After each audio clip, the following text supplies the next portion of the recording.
For them I drink and I chichi man kia. I used to sing that like loud, not knowing and understanding the lyrics. For them I drink and I chichi man bar. Whoop whoop whoop, blaze the fire, make we burn it. Blaze the fire, make we burn. That y'all gonna put them on fire? For them I drink and I chichi ma. For them I drive and I chichi ma. For them I work and. Why was it always a thing in Jamaican culture to really demonize being gay? And why is it a thing in my culture to not even acknowledge the existence of these people? Like, I cannot tell you one gay Haitian. I don't know any gay Haitians. Under the blood, Jesus cover me. Under the blood. I need to find me a Jamaican church in Atlanta during Black Women's Haitian Independence Month. For real. Diamonds on my body and they crystal clear. I make magic with these hundreds, watch them disappear. Big ol' raindrops up in my ear. If you gon' name drop, let's get it clear. Jessie Woo, VVS. I just turn the water on. Big ol' flex. Shit you never saw before. These niggas chasing me like waterfalls. What's up, y'all? It's your sister. Welcome back to my Chanel. I pre-recorded some content because, child, your sister's gonna be down and out, okay? Having oral surgery this week, I'm getting 7 teeth pulled out of my mouth.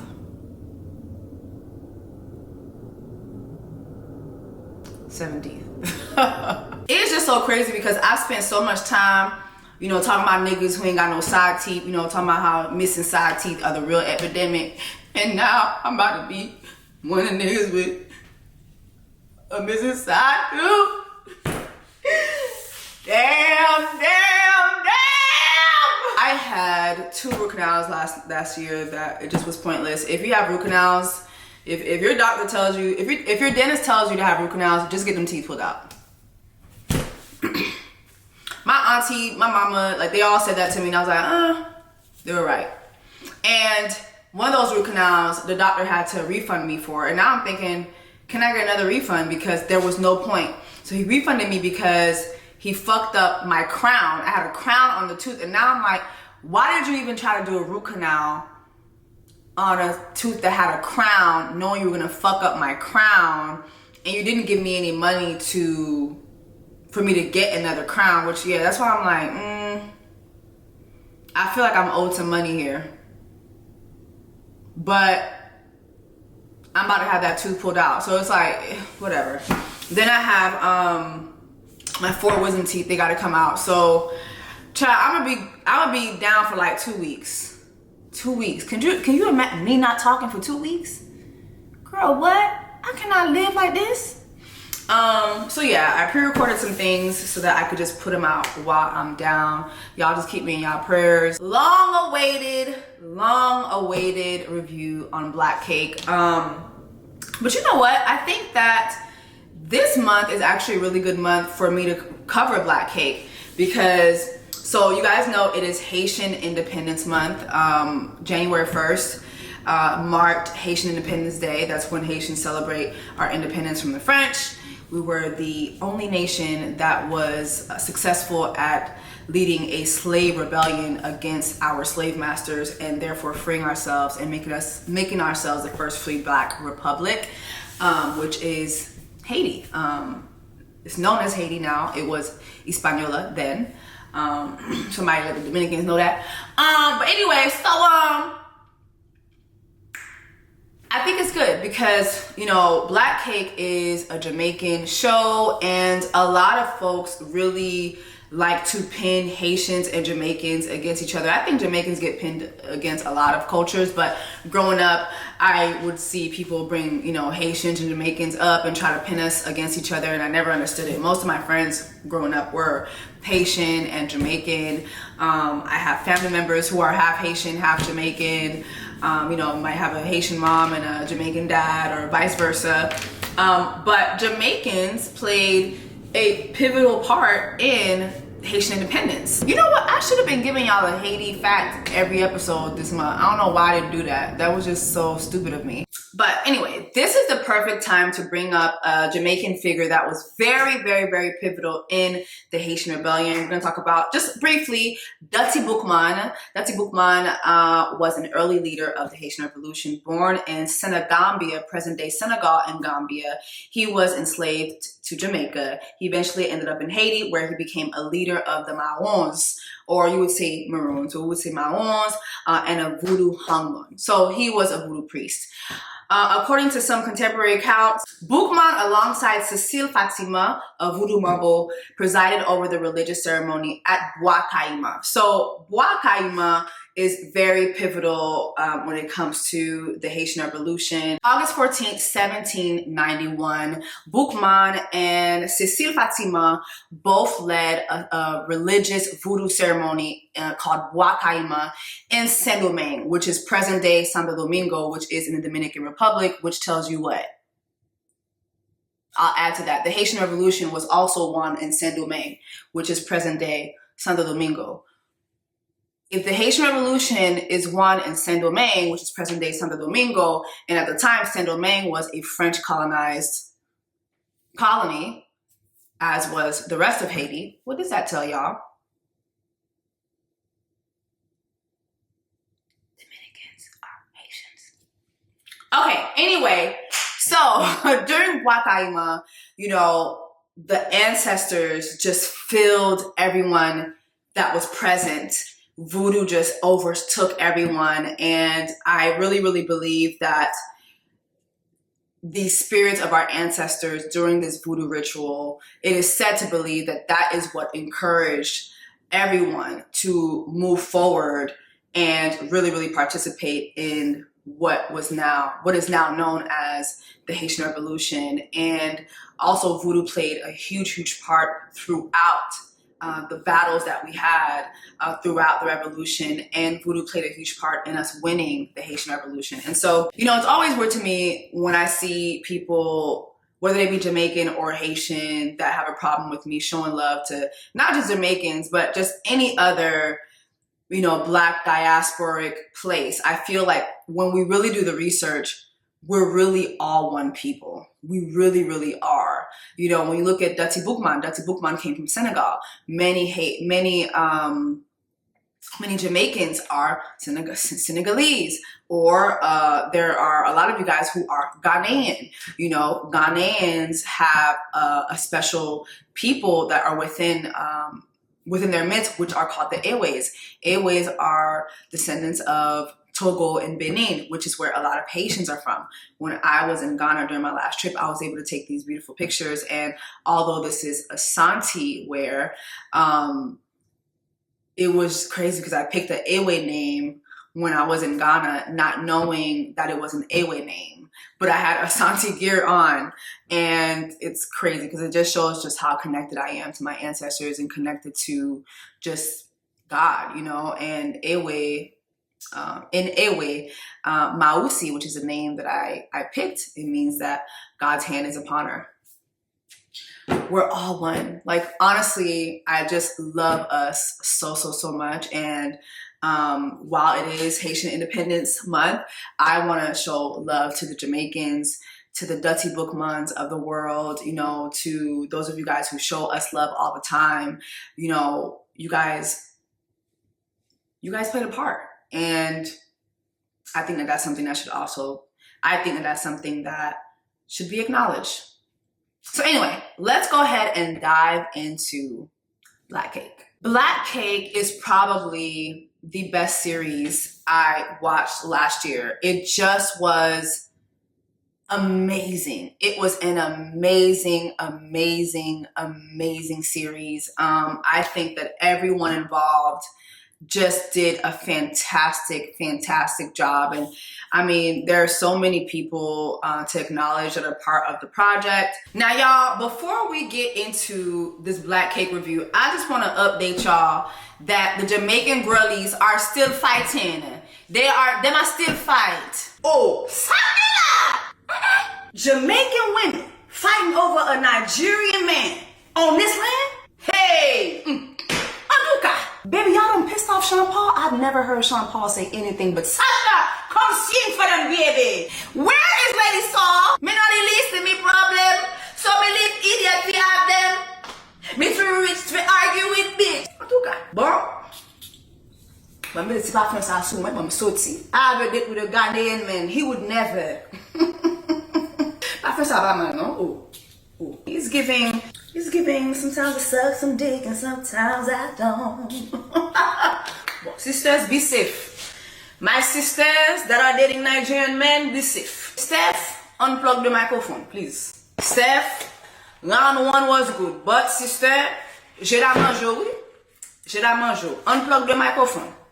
Casualty report between Jada's Kingdom and Steph's London. Alright, so Steph said Jada fucked 10 man for 10 grand, which is $1,000 per month. Now everybody like fuck because they feel good. But Jada the only one who I feel good and make money same time. Sound like a good entrepreneur to me. 1 point not to twinkle. Jada says Steph is a half-breed and Steph's a liar till me come from Kingston. Well, Steph, why you never name yourself Steph Kingston or Steph Jamaica? Your name alone sound like half-breed behavior to me. So alright, 1 more point not to twinkle. Alright, mother damage. Steph say your mother should have swallowed you. Jada say go suck your mama. Bumbleclad. Jada not laugh for that at all, boy. Alright. Steph called 8 people name in her song. Jada called 73. I'll beat him and just get out of one local scandal and just engage and then he's back now. He might have a next war if he go fight. Jada not laugh for the road now. Alright, bumbleclad. Alright, mix up. Steph say Jada they on coke. Breed for 17-year-old or pussy stink, etc. Jada say you fuck your uncle, sacrifice your daddy. You have a brother who a pedophile / taxi driver, breeding at 15, get battery, me bumbo, rascal. No man, I get 2 points in one day. This don't look good at all. Alright, so now me here, Steph, I say, yo, I be a lie, Jada tell. Steph, we do not care if nobody has said that the war is true. It just need for rhyme. You can't say anything at all. Say, alright, me sacrifice my own daddy son a ramp with me, but at least my mother and my father and a family. It rhymes, so who does blood? It rhyme. You understand? Make up anything. You couldn't even talk about time when Jada get her face post at Brooklyn. Nothing no go so we just make that up, just really say can make up something. But Steph, it is not too late to even the playing field, cause right now you get fucked. You need to find Jada and Boxer. Simple as that. That alone. If your Boxer that worth 10 blood clot pints. You understand? If you can't catch her, find somebody who look like her. Go to Kingston and just say, yo, Jada. And the first girl to turn around, your Boxer. That's the only way you can live this. That casualty report was hilarious. This boy is hilarious. Child, they must still fight. Steph actually, her last diss song that she just dropped today, and today is Saturday, child. She dropped the song in the wee hours of the morning. The song she dropped today was actually really, really good. You see Jada over here listening to it, bopping to it. Listen, at the end of the day, here's the thing. Here's my opinion. Just fully opinionated, right? Both of these girls are very, very talented. Steph London and Jada are very, very talented. Both of them. Now, obviously, Steph is more known for her music. Jada is not. I think Jada's more known for the guys that she dates. However, I think that Jada, her penmanship and her music, she has a lot of bops. Now, what I didn't like in their whole back and forth was Steph, before she dropped this last song, you know, she went on this rant talking about, wow, like, you know, you're really going below the belt, you're lying. And it's like, girl, like, this is war. Like, girl, this is Caribbean behavior. Like, when you're at war, when we're having a war of words, baby, I'm hitting below the belt. Now, I don't want to hit below the belt where I am insulting other communities. I don't want to be racist. I don't want to be a colorist. I don't want to be, you know, a misogynist. You know what I mean? But, girl, I'm finna hit below the belt. We at war right now, girl. This ain't Barney, baby. It's not giving I love you, you love, nah. It's giving you sacrifice your brother. Like, you know what I'm saying? That's what it's giving. And your mother too. Yeah, your brother, your mother. We bringing everybody in it, baby. Everybody gonna catch it straight. That's the art of war, baby. How do y'all feel about that? When she's like, oh no, you gotta just state facts. Nah, baby. No, we're not just stating facts. Like they said in the casualty report, it's not about stating facts. It's about rhyming, period. I'm gonna hit you below the belt and I'm gonna make sure it rhymes and it's gonna be a hit. It's gonna be a bop at the same damn time. And so, yeah, I think that Steph underestimated Jada. I think that she underestimated Jada's fan base as well. And I think she underestimated the fact that Jada would get new fans from this. Jada got a lot of new fans from this. A lot of new fans. When it comes to Jada, I hope that Jada makes this useful and actually puts music out and stays consistent, because the fan base is there, sis. The fan base is there. Okay, so keep your foot on everybody's necks, release your music, and both of you guys win. Both of you guys just keep releasing music. Both of you guys win. Steph, I think we need more yard music from you. I'm not a big Steph London like fan or connoisseur, but you know, I hear her songs from you know, here and there. Leave the African music alone. This is what people want to hear from you. I hope that taught you that. This whole battle that you have with this girl, the fans want to hear more reggae. They want to hear more dancehall from you. And I hope that you take that into consideration and switch gears. You, Shansia, Jada, like all you Jamaican girls, we want dancehall. Well, I'm saying we, like I'm Jamaican. Well, you know what? I'm an honorary Jamaican. Fuck it. Y'all know my name is Jessie. I'm from Portmore. We want dancehall. Jada, Steph London, Shansia, we want a dancehall. Let everybody else do what they doing. Y'all, we want dancehall from y'all. That's what we want. Okay? That's what we want. All right? So if you gotta go consult, if y'all gotta go pay Vibes Cartel a visit in prison, you know what I'm saying? I don't know what y'all gotta do to get back to Vibes. You know what I'm saying? Sean Paul is out here giving y'all I have a dream speeches that down to the damn IG for y'all to stop the violence. Nah, we want more violence. We want more violence. We want more. Give us dance hall. We need that. 2024, I want to hear more dance hall from the girlies. Okay? Okay. All right, let's get into Black Cake. First of all, the young lady who plays young Coventina, give her every award immediately. I think Black Cake came out too late to qualify for this award season, but next award season, like, this young lady needs every award. Every award. Mia Isaac, give her every award. Every award. All right, so I'm kind of gonna go in episodic order, but I'm gonna talk about the issues that every episode brought to life for me. I'm not gonna go through like episodic reviews and go like bit by bit. I just want to talk about some of the things that happen in every episode that to me like just struck a chord with me. I think this show, it's just so much that happens in one episode that is just, I don't know, y'all see how long it took me to do this review. Like I honestly don't even know how to approach it in that way. It just was such a magnificently written show, but also just very, very layered. And my Lord, like I would have to do like a 10-hour review. Like it would be, I ain't got it. But let's talk about it. So first episode, you know, we meet Coventina. Her mother left her daddy, right? And left her. And her dad is an Asian guy. And, you know, obviously Coventina is half Asian. I believe he's Chinese. And I did have some feelings about that. So something that a lot of people who are not Jamaican or not familiar with Jamaican culture are not aware of is that there is a huge Jamaicanese population, because there are a lot of Chinese people that are in Jamaica and have been in Jamaica for a long time. They've been there. And so there's a population that is Shansia, you know what I mean? Like that are Asian, Jamaican.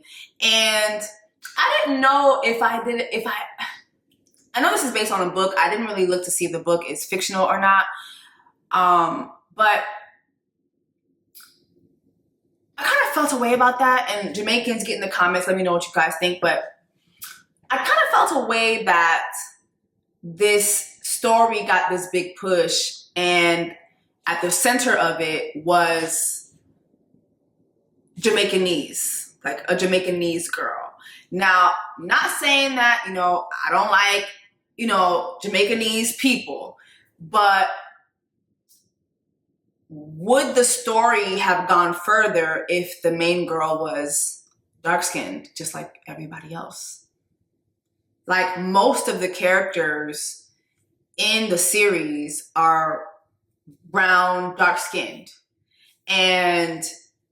But the main character is Jamaicanese. And so I kind of just had thoughts about that. And so anyway, let me know your thoughts on that. I just felt like, damn, like, so would it have been a just as a powerful story if it was Jamaican led, like 100% Jamaican character led? That's just a question that I have. So first episode, make a long story short, my lord, it's a very long story. But make a long story short, we know that Coventina is a swimmer. She goes to these swim meets, and, you know, she has a guy that she, you know, has a crush on, falls in love with. His name is Gibbs. And they meet each other. They're both swimmers. And, you know, her dad is very upset when he sees them flirting. You know, he wants her to stay away from him. But lo and behold and lo, we're thinking he wants her to stay away from him because, you know, she's a young girl, and, you know, he don't want nobody coming to piss on his damn, you know, on his damn flower garden. You know what I mean? But lo and behold, he's really saving her for this guy who he owes money to. So her dad, the main reason why her mom left her dad is her dad was a very successful business guy. He had a store and everything was going right. But apparently he's a gambler. He lost a lot of his money gambling, and now he owes this business guy named Clarence Little Henry. And so now, in order to get out of that debt, he has promised Clarence Coventina. And it's just really insane. And we'll call her Covey, but he promises his daughter to this man without asking her for permission. And so, you know, she tries to find a way out of this, but like her mom's best friend, who is her godmother, can't help her. Her best friend Benny tries to help, and it's like, it just seems like nobody can get her out of this. And then you have the guy Biggs, who she actually has love for and she's developed feelings for. You know, he told her to escape Jamaica with him. He's gonna be going to London. And so he's like, yo, like, just come with me and my family to London. I can take you away from here. And she's like, no. My dad's gonna find a way. Her daddy not trying to find no damn way, baby. He got debts to pay, and he's ready to sell his daughter, point blank, period. And so she goes and she loses her first virginity to Gibbs' child. They go down to the water. They get their Ariel on. They start swimming. You know what I'm saying? They start fucking in the water caves, and they lose their virginity, child. It was so beautiful. It was so beautiful to watch young love. It was just beautiful. But then the storm came, and Covey, you know, almost like lost her life in the water. Her dad came to her rescue, and he yelled at Biggs. And, you know, next thing you know, it's wedding day, right? And she's still looking for somebody to save her out of this. And so her godmom is like, you know, like, everything will be fine. And, you know, but she's looking for her godmom to save her. Then you have her best friend, who is trying to figure out a way to help her too. But I don't know. It just seems like nobody finds a way. Now, in the midst of it all, her godmother, who is her mother's best friend, is making black cake. Now, black cake is rum cake, right? That's Jamaican rum cake, right? Correct me if I'm wrong, but I love, if that's what, I never knew that that's what you guys called it. I always thought it was just rum cake. But correct me if I'm wrong. But I thought it was just rum cake, right? It's just rum cake, right? Correct me if I'm wrong. But anyway, she's making the rum cake. And I remember, like, in the episode thinking, okay, maybe she'll come up with something. And then lo and behold and lo, she brings a drink to, well, I don't see who brought a drink to Covey's husband, but they get married. She's miserable. She's at the reception acting like it's all good. Next thing you know, he gets was it the godmom, or was it her best friend who brought the drink to Lil Man? I can't remember. But he takes a sip of that drink, and he dies. Like, he falls out, he dies, and Colby runs for the hills, and we're led back to the opening scene where we saw her, and when the episode first opened up, we saw her running into the water. And so now we get back to that scene, which is her running away from the wedding. She's in her wedding dress, and she's running into the dark and into the water. And that's how the episode ends. It actually ends with, it also ends with her best friend coming up to her with stuff that she needs. Like, here, such and such is waiting for you. Go to London. Like, go here and you'll be safe. And so that's how it ends. And so she escapes Jamaica, and it looks like she's going to be scot-free, right? She got rid of little man. She doesn't have to marry this man anymore. But she escapes Jamaica, and she's just in for the ride of her life. I mean, the suffering that this girl goes through, it's just, it's insane. It's insane. Now, a very important part of episode 1 that I didn't say off the rip is the fact that the episode starts off with, obviously it starts off with, a girl running in the woods, and she's in her wedding dress, and she looks like she's escaping from something. And then boom, we're met at the sea with who we know as Eleanor. Eleanor is an older woman, and she's at sea, and she's going surfing. And it looks like she's a little apprehensive about, going into the water, but she finally decides to get into the water. And next thing you know, boom, she wakes up in the ER or in the hospital. And not only did she injure herself, but she has cancer. And she's given a very, very, very short amount of time to live. And we find her son come to her. This is when we meet her son, Byron, her son, Byron. And then we also come to know that she does have a daughter, Adrian. Her daughter, Adrian, and her have not spoken in years. And we'll talk about that later on. But, later on in the episode, we do see that Adrian comes home, and Byron has a lot of smoke for her because he hasn't seen her in years. But also she's like, you didn't tell me that things were this bad with mom. When you called me, you just told me like she had an accident and she'd be okay. You didn't tell me that my mom had cancer and she was dying. And so Adrian never really got to say goodbye to her mother. It's really crazy. Once their mother dies, their mother lets them know through recordings that are provided to them by her lawyer, or her last will and testament lawyer. I forget what kind of lawyer that is, but Charles Mitch. And Charles is also a family friend. He was able to help her work out her will. And in her will, before they got to whatever they needed to get to, she wanted her kids to sit down and really listen to her explain to them who she really is, and that her real name is not Eleanor, it is Covinta. So again, the ride that this character goes through is insane. Here's another issue that I found very, very troubling to me, right? So Eleanor, her daughter Adrienne, who she hasn't seen in years, she left to go pursue music, right? And in the series, we find out that once Covey gets to, or Coventina, which she now names herself when she's in London, she goes to a boarding house, she becomes a nanny. And, this is someone who was going to be studying to be a nurse, and she has to dim herself down so much. We did see a lot of, I want to say, suggestions of colorism, because everywhere Coventina goes in these black spaces, you have dark-skinned girls looking at her like, who's this bitch? Or, And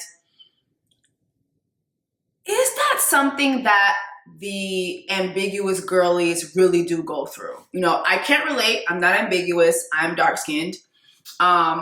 I stand on the side that I do feel that as a dark-skinned woman, we are always portrayed as women who look upon ambiguous girls with jealousy. And I honestly cannot relate to that. And I think watching this series really solidified that for me, because when we look at Coventina or Eleanor or Covey, she was fetishized by everyone around her. Did you guys realize that? She was fetishized by her father. Her father knew that he could sell her because she was Jamaicanese. She was beautiful. She was mixed. She was ambiguous, right? She was fetishized by, little man who wanted to marry her. Remember how that one, I think it's in the first episode, she was alone in the house and, Clarence, little man, comes in the house and she's thinking he's looking for her dad. And she's like, my dad's not, my father not here, I know, and he like forces himself on her. And it's just the fetishizing of it all. And even going further to, she moved to London, right? Things weren't working out. She was in a boarding house with a girl named Eleanor. They both decided to go to Scotland was it Scotland? Let me make sure. Where did they actually want to go? Hold up. Where? Yeah, it was Scotland. They say, you know what? They're tired of London. Things are not working out for them. Let's go to Scotland. They had enough money saved up to go. They go and they're on the train. And on the train, you have Colby, who actually tells Eleanor her real identity. And then the train gets into this horrible accident and most of the people die from the train, including Eleanor. Colby survives it, but she's injured pretty badly. She wakes up in the hospital and people are calling her Eleanor. It was already said that Colby died at the scene. And so I guess their bodies were, mixed up.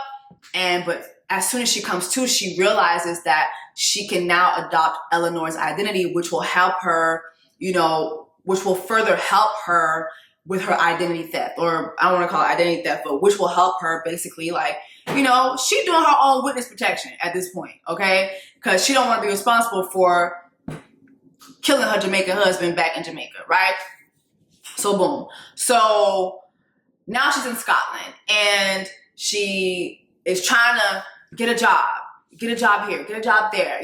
She lies on her resume so that she could be able to get, 9-to-5 jobs, and she's lying about her capabilities. She went to school for nursing, and sometimes they're seeing that on her resume. And so, that's stopping her from getting jobs. So then she finally ends up at, I believe, what was it? Was it a law office? Even when news traveled back to Jamaica and, it was told to her family and friends back in Jamaica that she died, you saw her best friend Bunny kind of have a very particular reaction to her death. It felt as though Bunny had deeper feelings for Colby, right? There's just this like fetishizing of her everywhere she goes, even up to the point where, now while she's in Scotland, she finds a job. And when she goes into this job, y'all, she's the only black girl there. The white girls who are the other bookkeepers are treating her like total trash. I mean, they are looking at her like she is a turd, right? And I'm just like feeling a certain type of way, just watching this, right? And you have the boss who really takes to her. And I'm like, okay, good. Finally, she runs into someone who seems like they care about her. Mind you, when she got this job, she kind of lied about her abilities as well. And, he tells her listen, you know what? I see that you're really trying to find a job. This may not be something that is up to your, education, but let's just try it out. Right.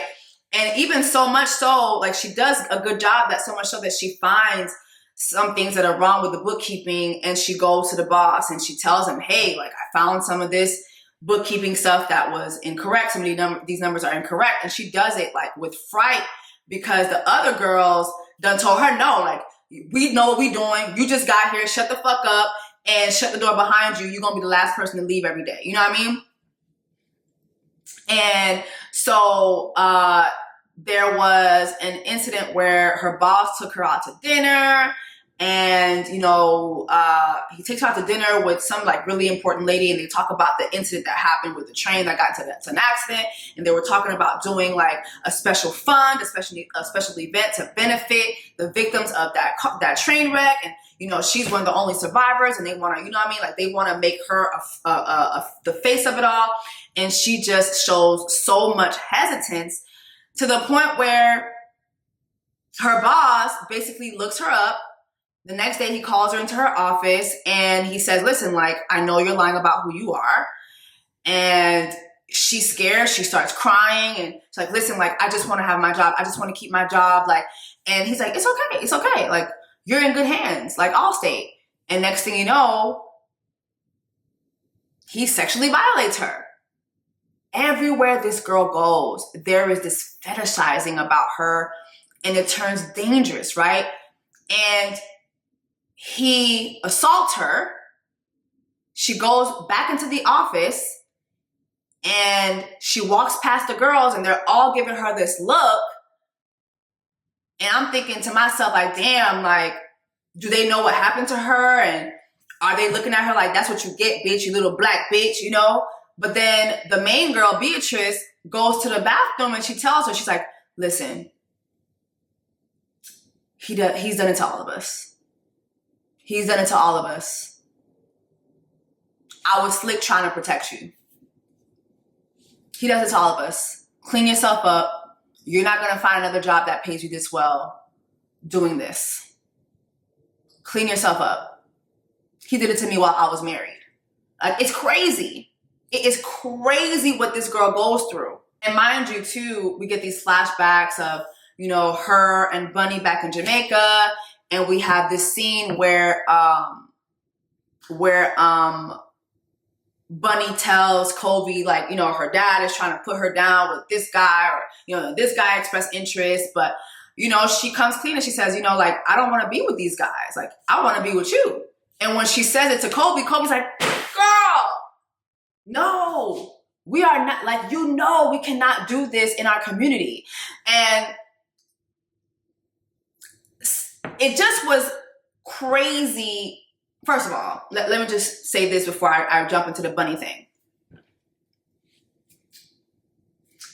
Watching Colby's journey through this show solidified what I have always felt as a dark-skinned girl looking at ambiguous girls.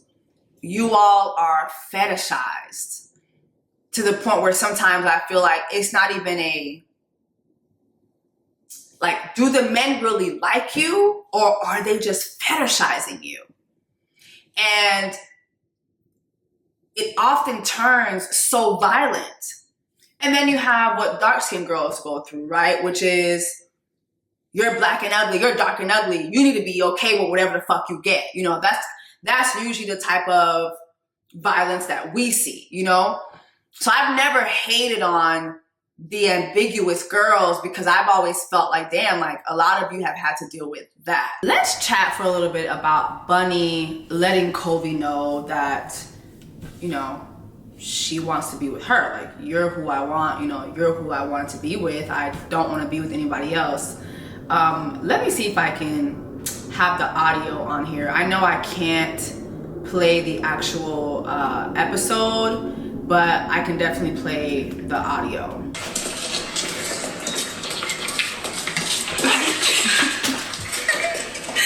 Where have you been?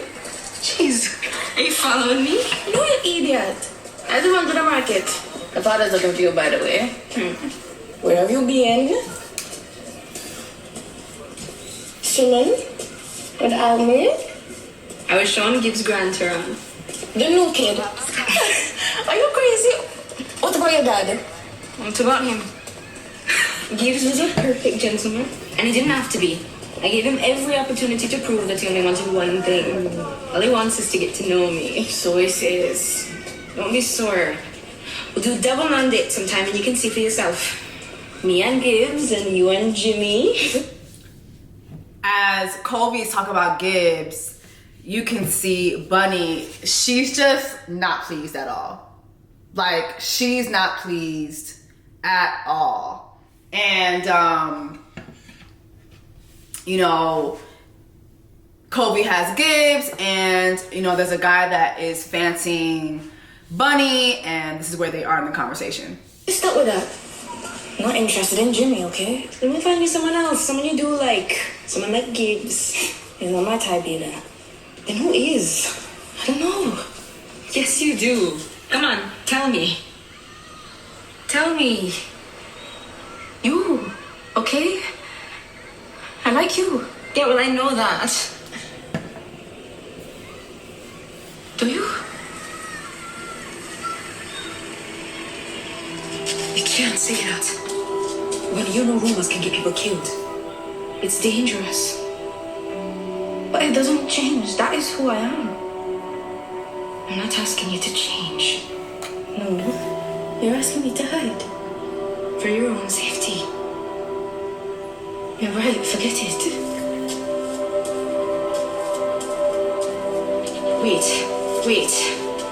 Wait, Bunny! Bunny, you're my best friend. And I will never change. Always.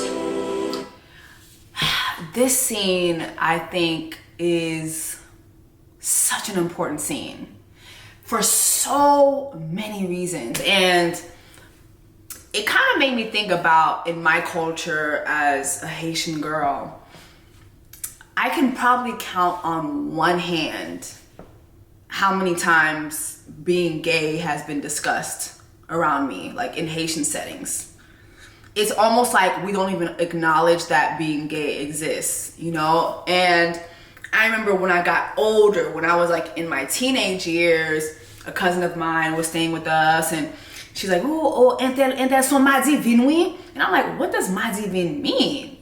And she's like, we're gonna let femme women out femme when women, you know, and women get together. And I'm like, oh, I had never known that. My mom had never talked about that with me, or my aunties, nobody. Like, being gay just really did not exist. That wasn't a conversation that I remember ever having. And even as an adult, I'm just trying to think, like, I don't know anybody who's gay in my family. No cousins, no, like nobody's gay. If they are, it's on the hush hush. It just was never spoken about. Now, I remember as a kid, you know, hearing songs like "Fa dem a drink in a chi man bar, whoop whoop whoop, blaze the fire, make we burn it." You know what I mean? Like, you've been to a reggae party, or you've been to a party, and the first reggae song is "Fa dem a drink in a chi," you know, and I remember I used to sing that like loud, not knowing and understanding the lyrics. I never knew what chichiman was, and it was like, girl, that mean gay, batiman gay, like, you know what I mean? I'm like, what? Y'all don't blaze the fire, make me burn that? Y'all don't put them on fire? And mind you, you'll see this song, like this song will come on, and gay niggas is for them I drink. Like, I'm talking about gay niggas is singing it too, like loud and proud. Side note, just when I was in Dirty December in Ghana, the song came on. Gay niggas was singing it.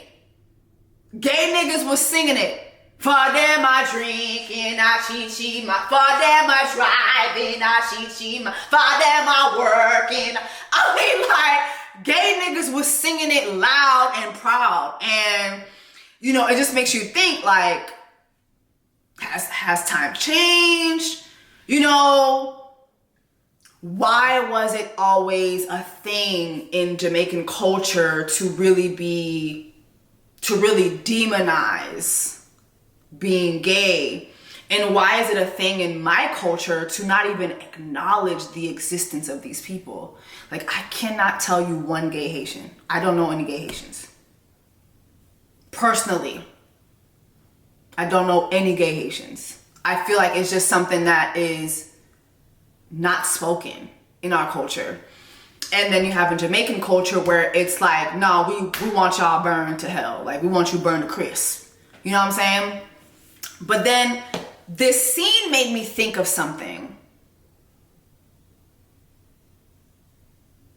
I've never really thought about women being gay in Jamaican culture. I was really taken aback by this. I'm like, oh wow, I've never really thought about that. It's always been chichi man, bati man. You know, I've never heard anything that was about lesbians from the Jamaican culture. And you know, if you're Jamaican, please drop your flag in the comments and let me know, like, you know, how you feel about this. Like this, I'm just giving my thoughts that I never thought about how that affected the women in the culture and how it prohibited them from being lesbians and being proud and being gay loud.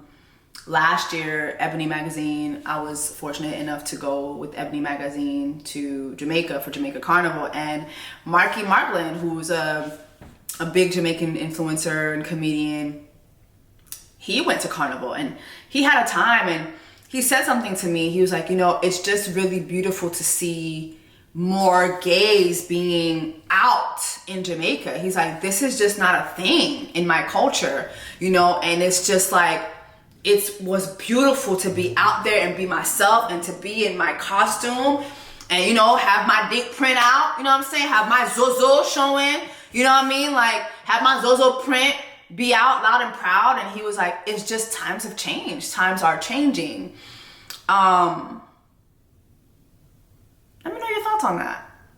Let me know your thoughts on that. I think it's very interesting. And I never really thought about being gay in like African cultures or, you know, Indian cultures or Hispanic cultures. Like, how is it viewed in different cultures? You know, we know that there's a lot of anti-gay rhetoric here in America and in white cultures too, in white spaces, white cultures, in white spaces. But I've never really thought about it like in other spaces outside the Caribbean. I just never really thought about that. So let me know your thoughts on this and let me know if this scene touched you. And this scene lays down the foundation for what we find out later on when it comes to Bunny. Going back to Covey, you know, she ends up pregnant with her boss's baby. And, you know, before she realized she was pregnant, I believe she escaped and she went to go live in a nun house. And the experience was okay, because in her mind she was giving away her baby. She was determined to give away her baby. Like, she wouldn't, you know, she would go to the gynecologist appointment. She would go to the coochie doctor appointments and she'd be like, listen, just check my coochie, check my womb. I don't give a fuck about this spawn that's growing in my tummy. I want to be totally disconnected. In this nun house, it was a nun house where they would purposely get these pregnant girls in and be able to take their babies immediately when they give birth and put them in foster homes, right? And so as time went by, you know, she just started connecting with her baby. And she makes the mistake of listening to the baby's heartbeat one day. And she totally changes her mind about giving away her baby. And, you know, this is, once her baby is born, she tries to escape with her baby and they're able to take her baby from her and give the baby away. And so, mind you, this is all in recordings. So this is how Adrienne and Byron are finding out that they have a whole other sister out there that they don't even know about. And in the last will and testament, or in the recordings, Eleanor is demanding that her daughter gets to hear these recordings as well. And she did her research. She found her daughter. Her daughter is a big time chef who is actually under fire right now for thinking that people are dragging her for her commentary on Caribbean cuisine, and people are like, girl, you're not Caribbean, you're not gang. And mind you, she doesn't even know she has a whole Jamaican mother. Doesn't even know. She thought that she was her parents' kid. She has 2 white parents. The parents never told her that she was adopted. This is how she finds out. By Eleanor trying to contact her, and then the family lawyer actually contacting her once Eleanor passes away. It's just crazy. It's crazy, crazy, crazy, crazy. And that causes a lot of division with her and her parents because they lied to her. It's just a lot going on in this series. I think one more thing I did want to talk about was Adrienne. Adrienne, who is Eleanor's daughter, she gets into this relationship with this guy. And make a long story short, he's supposed to be like, you know, this big time artist, and he's supposed to help her with her art. And he basically just gets to mooch off of her art for years. And it turns into a very abusive relationship. And he, you know, like physically puts his hands on her and, you know, discourages her from even going to her mother's funeral, like by beating her senseless. And we even get to a point of the story where we see, you know, she finally comes clean to Byron and tells him why she's been away for years. You know, child, I was getting beat by this white man. This colonizer was putting his hands on me. Okay? Like, this colonizer was putting his hands on me. And that's why you haven't seen me for years. And mind you, I was put to shame by, you know, our parents. You know, there's a scene where they show how, you know, Eleanor and her husband Gibbs, like, shamed her. Not only for not being what they wanted her to be academically, but also she came home with a girlfriend and they shamed her for being gay. And mind you, you know that your dad shames you for being gay, but through recordings, you find out that your mother had a best friend who was gay. Your mother understood, and you never got that support as a child or as their child. It's crazy. And then you end up getting beat up by a white man. And it's not even giving Cartwright. It's not even giving he's a Cartwright. Now, at least he wasn't no wigger. But he was definitely a wigger. Now, there's a difference. Wiggers are white men or white people who like to act like black people. Wiggers, I'm going to let y'all determine what that is. But he was definitely a wigger. Okay, and the wigger is the lesser of the two. Let's just keep it live. That's what we're gonna wrap that up at. When y'all decide to make y'all ancestors mad by dating white men, isn't there something in your minds that's like, you know what? If I'm gonna date a white man, it's gonna give Cartwright. It can't give wigger. It's gotta give hard wig soft life. That's what it's got to give. Y'all don't be thinking like that if y'all gonna cross the border and upset y'all ancestors. Y'all don't be scared that y'all ancestors gonna come to y'all and sing all types of hymnals to y'all in y'all sleep during Haitian Independence Black Women's Month. Y'all be scared that the ancestors gonna have an uprising while you are sleeping and they gonna be singing "We Shall Overcome" while y'all sleeping. Y'all don't care that the ancestors gonna be wading in the water while y'all sleeping? Y'all not scared enough of y'all ancestors for me. I'm scared of my Haitian ancestors. I'm not gonna upset them unless I'm gonna go full-blown obsession, like upsetting. Okay? It's gonna give, he's a Cartwright. I'm sorry. Hey, Jean-Jacques, hey, he's a Cartwright. Okay? He's a Cartwright. All right? Okay, let's move on. Y'all, so many things happen in this series, but I wanted to jump towards the end where we realized that Bunny was the one who poisoned Kobe's husband. She poisoned the man. So they take us to the scene where, you know what? Let's play the scene because I think it's insane. So as the kids were listening to the recordings, they were able to look Bunny up, and Bunny became this national treasure for being a history-breaking female swimmer out of Jamaica. I mean, she went on to have a very, very huge career.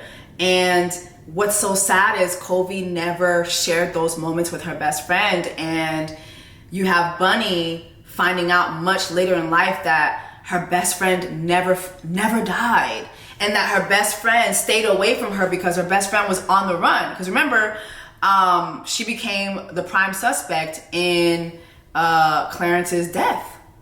So, you know, Kobe didn't want to have to deal with that. She didn't want to be in prison. She didn't want to go to jail. She wanted to escape. And so now we find out that Bunny is the person who actually killed Clarence. Let me tell you something. If my best friend don't come about me like that, if my best friend don't step about me like that, you can't be my best friend. Raise your hand if you would kill for your best friend.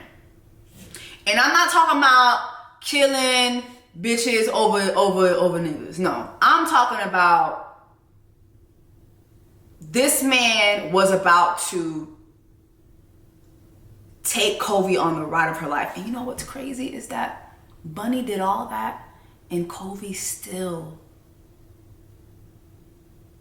had a terrible life. She escaped one terror in order to get trapped in like 20 terrors. That's crazy. That's crazy. But let's look at this. Prayed that when I walked into the bridal suite, Covey would be gone, but I couldn't find her. Have you seen Covey? What is that? Shh. Come. This is Covey's will. After the reception, the celebratory nightcap will be sent to the newlyweds. Little man will enjoy his drink, fall asleep, and then never wake up. Period. He might never wake up. He might never wake up. Period. Okay? Now, period. If my godmama not stepping for me like this, I don't want her either. Fuck her. Okay? So, now here go the godmama. She done made a plan. But Bunny's like, no, man. You know, if they get up on his suite, he's going to try to sleep with her before he take his drink. And the godmama like, girl, relax. Damn, what we going to do is going to give him a whole lot to drink during the reception. And that way, he not going to be thinking about fucking. He going to fall asleep anyway, and so will his dick. And then by the time he drink the concoction, he going to die, period. But Bunny was not having that. Bunny's like, we need to kill him for dead, period. Kill him dead upon arrival. Okay? So, child, she knew where the poison was because she saw where the godmama hit the poison. Okay? Before the damn reception, Bunny gone and she get the poison. She put him in the man drink. Okay? During the reception, she has served the man the drink. All right?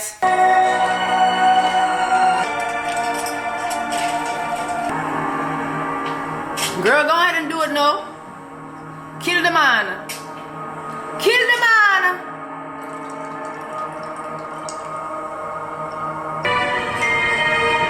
If you acted innocent, people believed you. So, that's what I did. Now he dying. And I never looked back. Period. Bunny's a real friend. That's a real friend. And imagine the fact that Covey died not knowing that Bunny did that for her. That's crazy. Not knowing that Bunny did it. That's crazy, bro. Crazy. Baby, if you're not on Bunny time, we can't be friends, period. For them I drink in a chichi man car. For them I drink in a chichi man bar. Ooh, ooh, ooh, ooh. You know what I'm saying? If you not on chichi man time, you can't be my best friend. I'm so sorry. No. I need you to be willing to do this shit. This is what friendship look like. This is what sisterhood looks like. Okay? This is what count on me through thick and thin. A friendship that will never end. When you are weak, I will be strong. Helping you to carry on. That's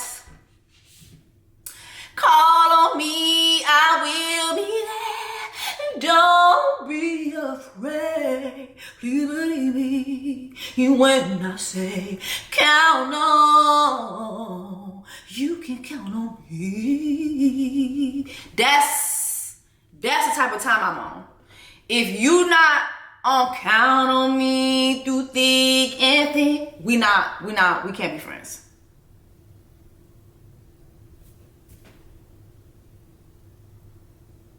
Okay? We can't be friends. Those were a couple things I wanted to talk about in the series. What are y'all thoughts on the series? I mean, I think it just was amazing. Definitely needs to be a season 2. I could have gone so much farther with this. It's a lot to review. But I definitely want to see a season 2. I need to see what the fuck going on. I need to see what's going to go on with the half sister, you know. I need to see like what Bunny finna do, like, and does this make Kobe like not be a prime suspect no more? Like, how does this work in Jamaica? Well, actually, you can't, because that Bunny would have to come forth and say she killed that man. But I mean, would they still care? Somebody let me know in the comments. How do the justice system in Jamaica work? Do it got justice? I'll tell you right now, the justice system in Haiti ain't got no justice, bitch. Bitch, you go to jail, you never coming out. I don't give a fuck if it's for a traffic citation. You go to jail, you never coming out. And have y'all seen jails in Haiti? Oh.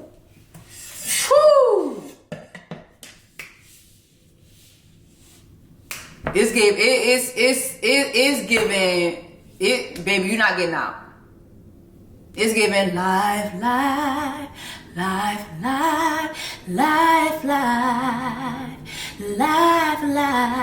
Like, it's giving life. You're not getting out, baby.